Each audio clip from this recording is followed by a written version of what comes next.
a volume recently released by J Novel Club called The Magic in This Other World is Too Far Behind. As the title suggests, it's an isekai work, right? So you kinda figure it's gonna be another generic, transported to another world type thing. But this story itself is slightly different from the norm. Traditionally, you have your quote-unquote hero transported from his own world, or our world, to a fantasy world of sword of magic.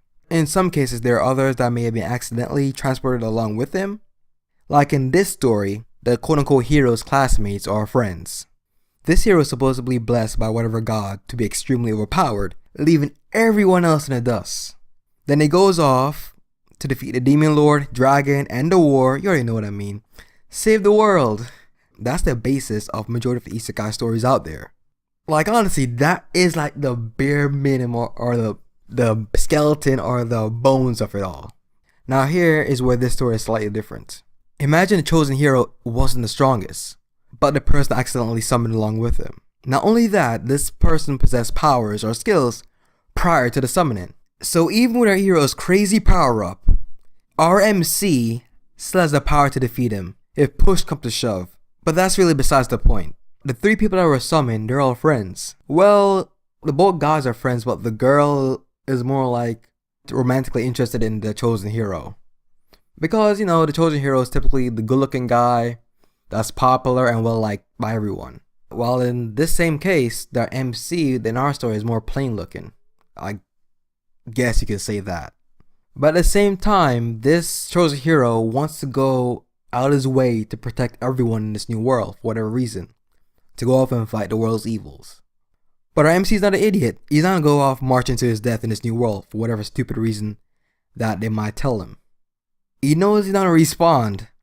If he dies, he dies. This isn't like ReZero. If he dies, he'll come back to another point in the story. The world that they've been transported to, in our MC's words, is extremely far behind in terms of magical power and knowledge. So much so that he claims that they seem to be in the Dark Ages, or possibly further behind.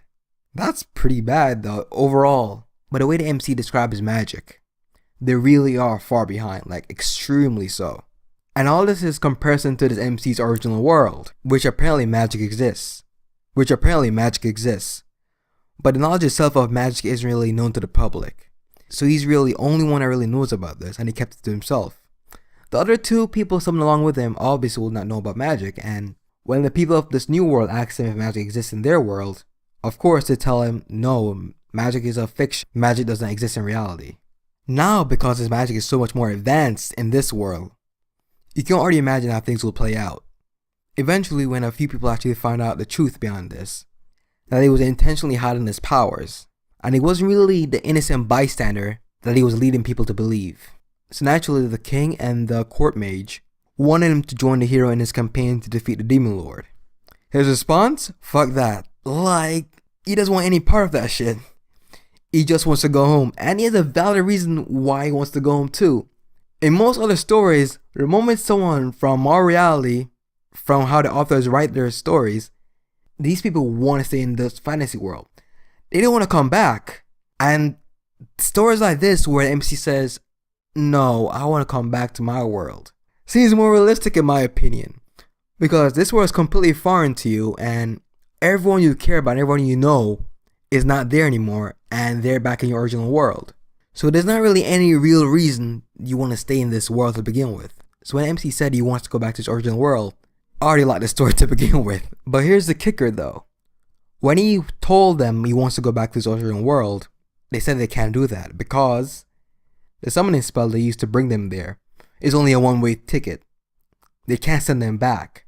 And of course my opinion is the same as the MC's. It's fucked up. Like, these people forcibly drag them from their reality to theirs to fight their battles for them. If I say it like this, it sounds so ridiculous. Because no one wants to fight someone else's battles. Especially a battle like your life is at stake. So the way the MC like goes on about this, like saying, I don't care about you people. To a degree, he just wants to go back to his world and live out his life. The way he wants to live it. Not in this world where, as he claims, he's been kidnapped. So far, this novel is pretty enjoyable. Plus, I already can see this becoming a harem. I can already see the first female recruit joining the MC. And those are my review and thoughts on Volume 1 of The Magic in This Other World is Too Far Behind. Let me know you guys' thoughts on this volume in the comment section below. This is Cryptic, and I'm out.